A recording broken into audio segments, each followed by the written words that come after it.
ඒක රෙකෝඩ් කරගන්න බේත් කීපයක් මම කියලා දෙනවා. ඒක රෙකෝඩ් කරගන්න ලෙඩක් තියෙනවා නම් ඒගොල්ලන්ට තම්බලා බොන්න. ගෑස්ට්‍රික් තියෙනවා නම් ගෑස්ට්‍රික් වලට කටුවනෝදක් කොළ 10ක් විතර ඊනිවට කපලා වතුර අනුකෝප 10 දාලා දෙකට හින්දලා උදේට හවසට බොන්න. එතකොට ගෑස්ට්‍රික් නිස්තාවට හොඳ වෙනවා. ඊළඟට මේ ධනිස්සය ආපදායම තියෙනවා අපේ අම්මලාට ධනිස්සය රිදෙනවා නම් ඇටමිදුරු ගෙවිලා තියෙනවා නම් කතුරු මුරුංගා කොළ කිරි හොද්ද හදලා කන්න සතියකට 3 සැරයක් විතර සති 8ක් විතර කනකොට ධනිස්සය ආපදා හොඳ වෙනවා. පවුලේ කාට හරි සීනි තියෙනවා නම් උළුහාල් සුදුලුණු ගම්බිරිස් ග්‍රෑම් 20 අරගෙන වතුර පත 8කට හින්දලා උදේට හවසට බොන්න.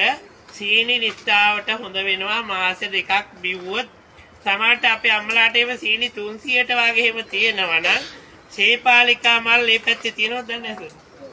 තියෙනවා. සේපාලිකා මල් හොදලා වේලලා වැටෙන ඒවා අහුලලා හොදලා වේලලා සේපාලිකා මල් 10ක් හැන්දෑවේ වතුර විදුරුක දාලා තියලා පෙරලා උදේට බොන්න.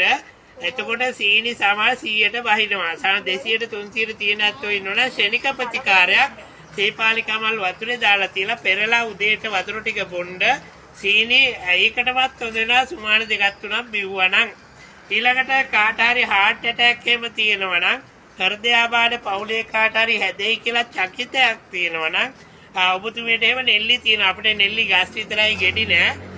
නෙල්ලි ගෙඩි 6ක් විතර බෙන්ඩ කරලා වතුර අනුකෝප භාගයක් දාලා මිරිකලා මීපැණි තේ හැන්දක් දාලා බොන්න උදේට මාසයක් බිව්වා නම් අපි කාටවත් heart attack හැදෙන්නෙම නෑ.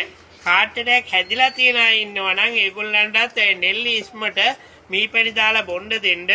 හෘදයාබාධ ඉක්මනට හොඳ වෙනවා. ඒකත් මම හොයාගත්ත බේතක් ගොඩාක් වටිනවා. දැන් 8-10ක් විතර හොඳ වෙලා තියෙනවා හෘදයාබාධ තියෙන අය. ඒ නිසා heart attack තියෙනවා නම් ඒ ටික ඒ ලෙඩුන්ට අපි නමු නෙල්ලි ගෙඩි 6ක් විතර බෙන්ඩ කරලා වතුර අනුකෝප භාගය දාලා මිරිකලා මීපැණි තේ හැන්දක් දාලා බොන්න උදේට මාසයක් බිව්වා නම් heart attack හැදෙන්නෙම නැහැ. ඊළඟට කාට හරි කොලෙස්ටරෝල් තියෙනවද? කොලෙස්ටරෝල් තියෙනවා නම් කුබුක් පොත්තක් තම්බලා බොන්න.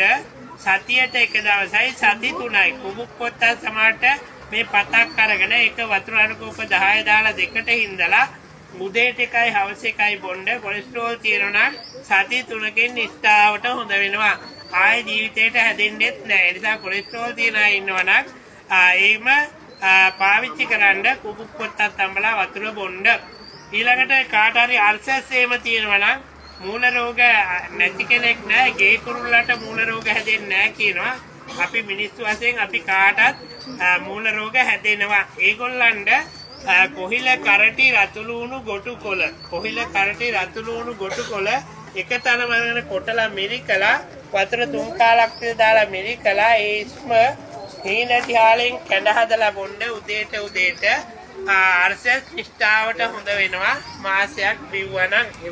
ඊළඟට අපේ දුල පුතාලට මේ නළලේ සෙම තියෙනවා නම් කොල්ලුයි සුදුලුණුයි තම්බලා වතුර බොන්න දෙන්න. ඔන්න අපේ දුල පුතාලට සෙම හොඳ වෙනවා. ඉතින් ගොඩාක්ම රෙකෝඩ් කරගන්න කිව්වෙත් ඒක මතක තියාගන්න පුළුවන්. ඊළඟට කාට හරි අපේ දුල පුතාලට බුද්ධිය